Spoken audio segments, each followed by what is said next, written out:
So no hearing for Attorney General William Barr today. He chose to sit this one out, but really we had two hearings for Barr yesterday. One by the Democrats with questions about the Mueller report and obstruction of justice, and another by Republicans on the committee who were much more interested in the Clinton emails and taking aim at some of the FBI agents who were involved in the Russia investigation. We have James Clapper, who is the Director of National Intelligence in the Obama administration, with us. And it was Republican Senator John Cornyn who asked, why didn't the Obama administration do more about Russian interference starting back in 2014, where they were warned by the intel community that this was going to be an issue, that Russia was going to try to influence the election? What do you say to that question? Well, first of all, there's a long history of Soviet and then Russian interference in our election process going back at least to the 1960s. So unfortunately, there's a certain ambient level of Russian activity that we kind of anticipated. For me, just speaking for me, through 15 and 16, we began to see, and by the way, all truth isn't revealed in one day. As this unfolded, we gained more and more insight into what the Russians were doing and the magnitude of it, and certainly by the summer of 16, it was very, very disturbing, certainly to me personally. I've seen a lot of bad stuff in 50 years in intelligence, but nothing that bothered me viscerally as much as this.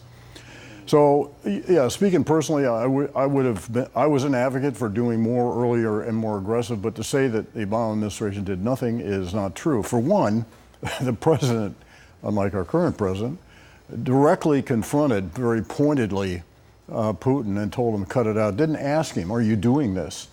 Because he accepted the intelligence that he was getting. We made an announcement about it, put out a public release. I say we, Secretary of Homeland Security Jay Johnson and I, on the 7th of October of 2016. Unfortunately, that got emasculated by, on the very same day, the revelation of the Access Hollywood tapes and the dumping of John Podesta's emails, so our message got lost.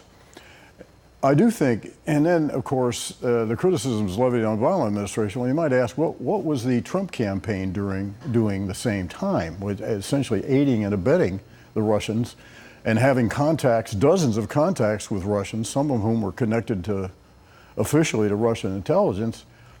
And not legally aiding and abetting. Reporting it. To be clear, though, not meeting the legal definition of aiding and abetting. Well, I'm using that in a parochial or a colloquial sense, I guess. Yeah. And certainly the president candidate Trump on the 27th of July exhorting the Russians to go out, an adversary, an enemy of ours, to help him in his campaign against his opponent. And by the way, the Russians complied with that request about 5 hours later.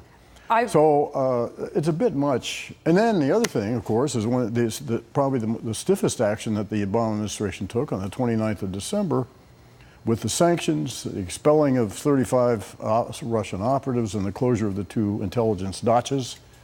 What did the oncoming administration do but undermine it by informing the Russians, disregard the sanctions? Michael Flynn, you mean? Exactly. So we've talked about this a few times, but I want to see what you think now because Barr addressed it in the hearing.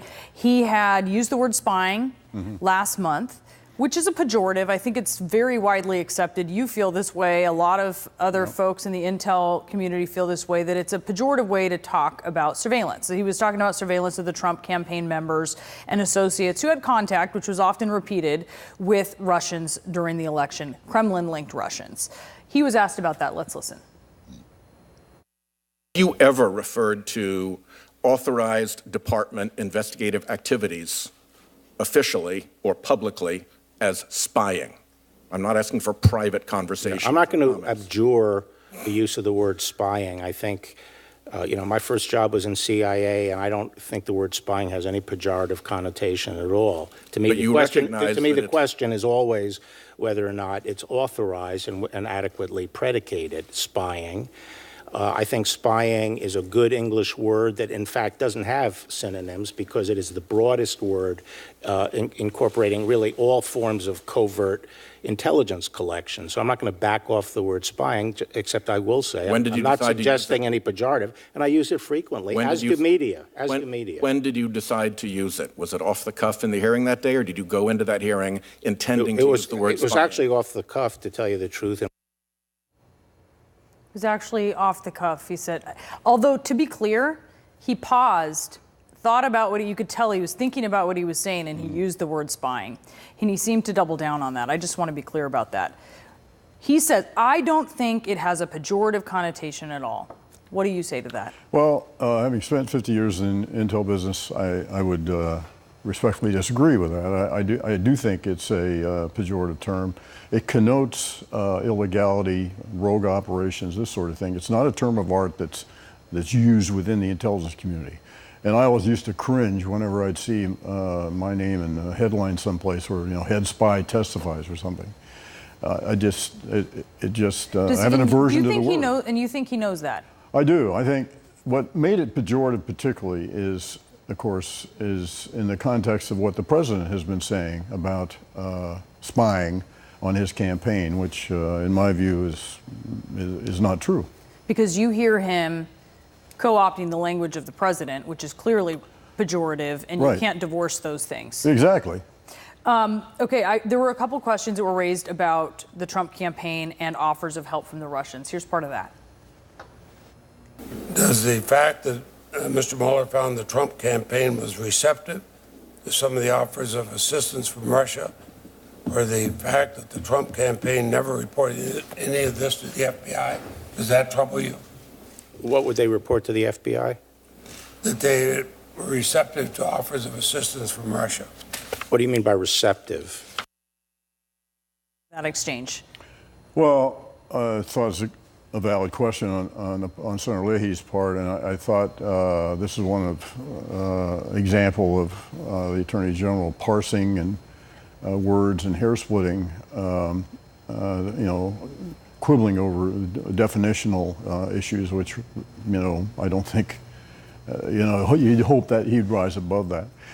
I will just say that during my time as DNI, we began to observe all these contacts with Russians. Not that we understood necessarily the content of any of these discussions, but it certainly raised a yellow flag.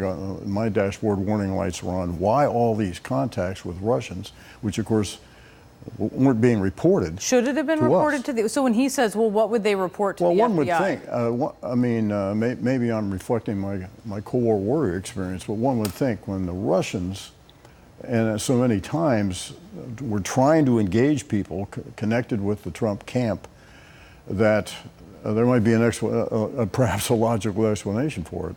But they were very numerous, and again, we didn't fully understand why, but when valid Russian intelligence targets, U.S. intelligence targets, were engaging with members of the Trump campaign. That was concerning.